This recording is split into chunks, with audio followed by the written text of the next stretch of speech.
Assalamualaikum warahmatullahi wabarakatuh. Assalamualaikum warahmatullahi Alhamdulillahirrahmanirrahim.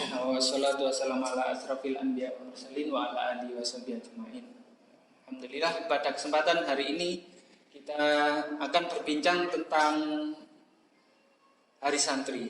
Nah, berkaitan dengan peringatan Hari Santri kali ini, saya tidak sendiri. Di sini ditemani oleh rekan saya yaitu Ustadz Kholik. Ya. Bagaimana kabarnya Ustadz Kholik? Alhamdulillah baik-baik saja semua. Mudah-mudahan sehat walafiat dalam masa pandemi ini.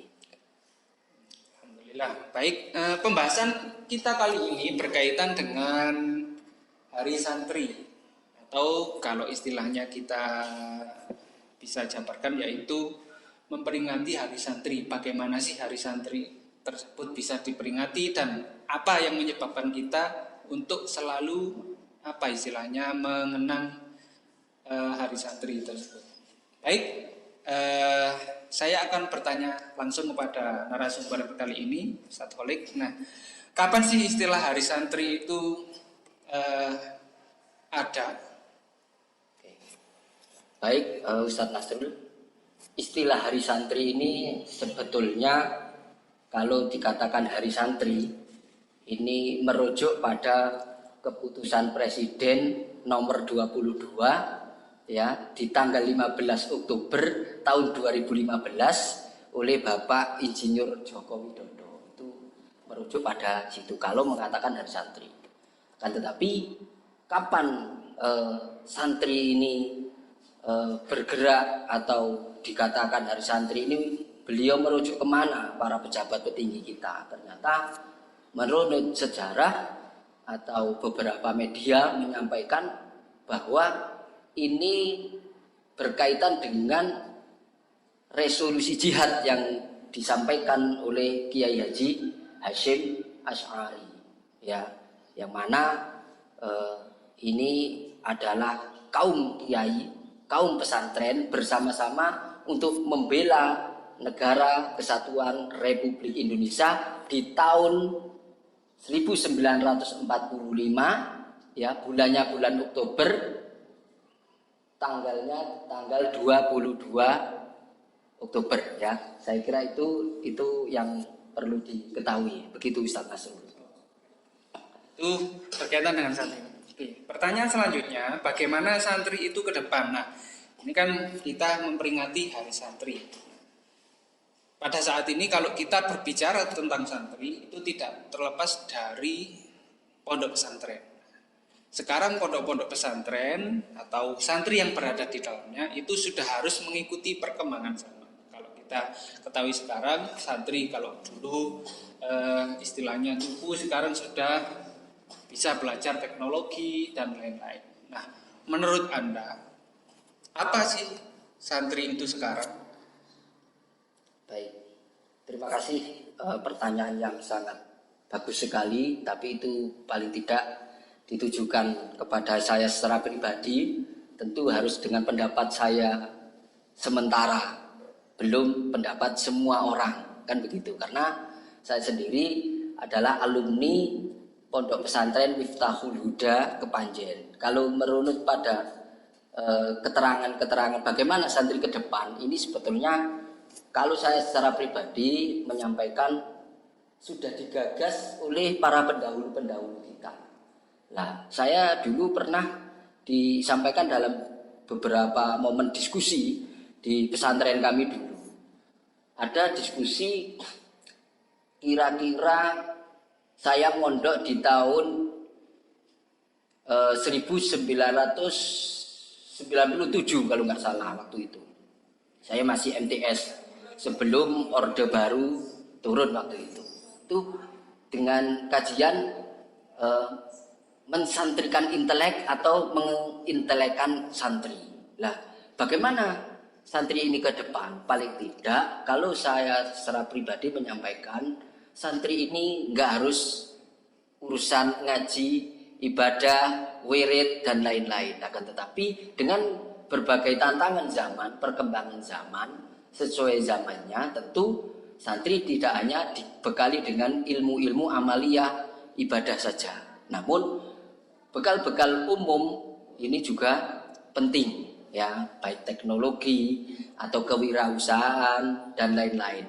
Dan ada beberapa riwayat yang pernah disampaikan pada santri-santri ini.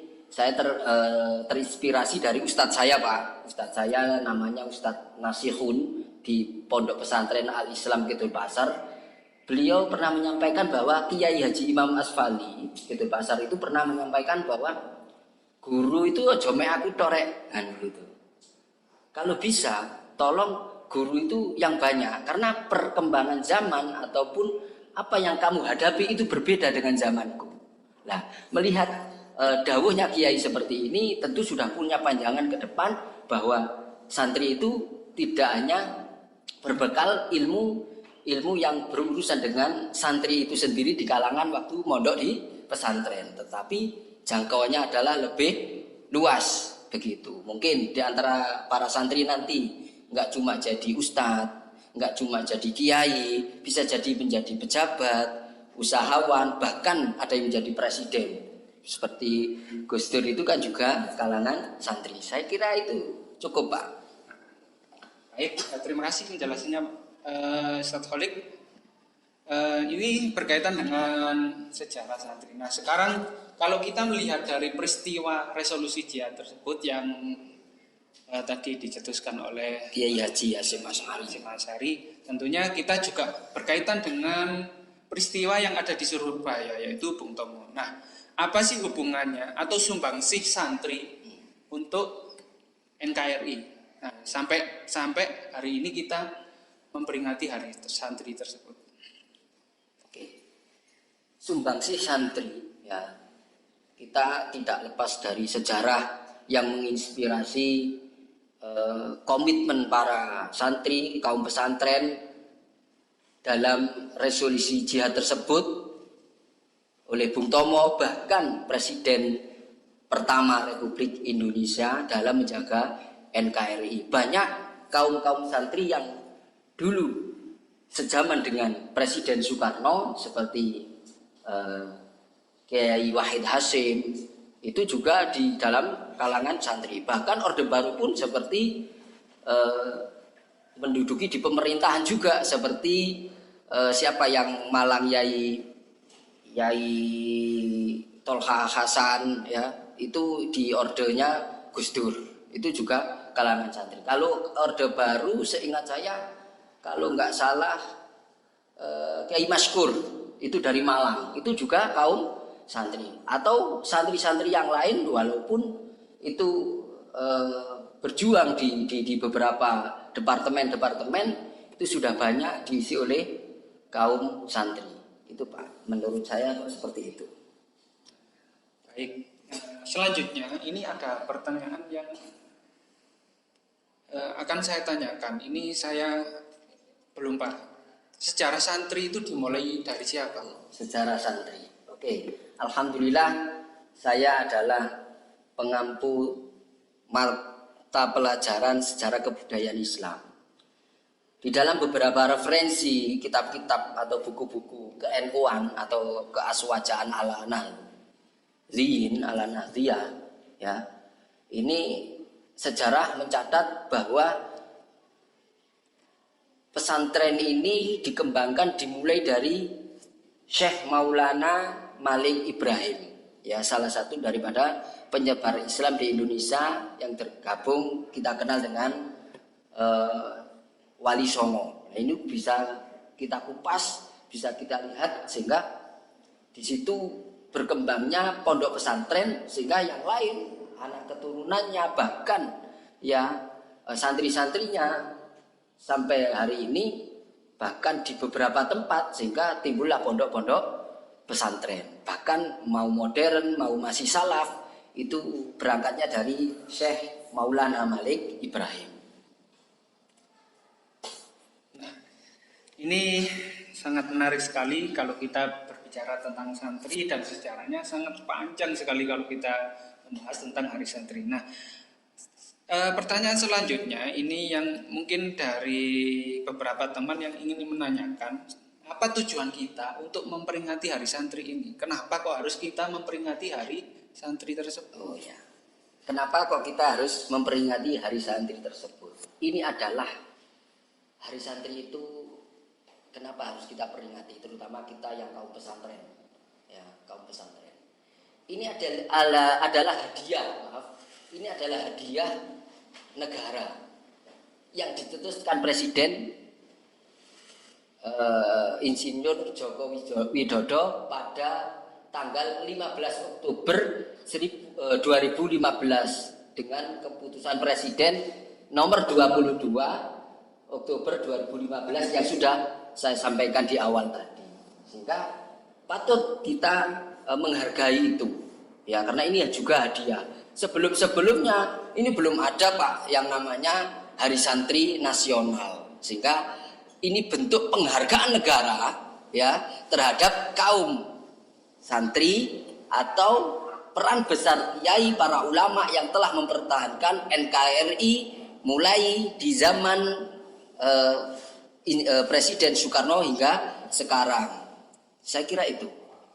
Baik, cukup jelas sekali penjelasan Pak Khalid bahwasanya memperingati Hari Santri itu adalah upaya negara untuk menghargai para pejuang terdahulu yang termasuk juga santri, dan upaya Presiden juga untuk bisa mengangkat derajat santri menjadi yang lebih baik sesuai dengan zamannya. Kalau kita lihat dari penjelasan Pak Khalid dulu, kalau santri hanya ngaji, kemudian minimal jadi kiai, kemudian ya jadi ustadz dan lain-lain. Nah itu sangat Ya, tidak sesuai zamannya. Ya, tidak sesuai zamannya.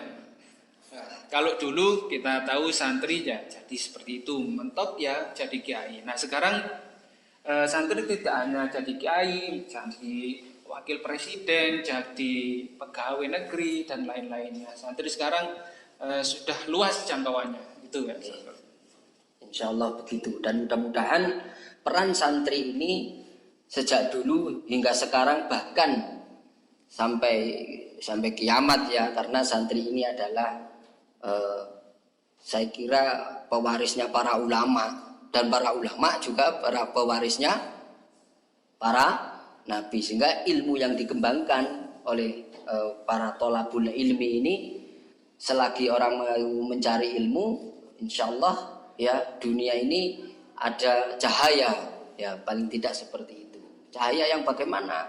Ya cahaya ilmu dalam segi kehidupan. Kenapa harus seperti itu? Man aradad dunya fa'alaihi bil ilmi, man aradal akhirah fa'alaihi bil ilmi, wa man aradahuma fa'alaihi bil ilmi. Inilah hubungan kenapa harus ada hari santri dan hubungan dengan keilmuan di masa-masa yang akan datang. Saya kira itu cukup Pak. Terima kasih Ustadz Khalid atas kehadirannya. Baik, sangat jelas sekali penjelasan beliau berkaitan dengan peringatan Hari Santri. Saya akhiri, terima kasih atas perhatiannya. Saya sebagai pembawa acara apabila kurang berkenan dan ada kata yang masih salah-salah, saya mohon maaf. Terima kasih Ustadz Khalid kehadirannya. Assalamualaikum warahmatullahi wabarakatuh. Waalaikumsalam warahmatullahi wabarakatuh.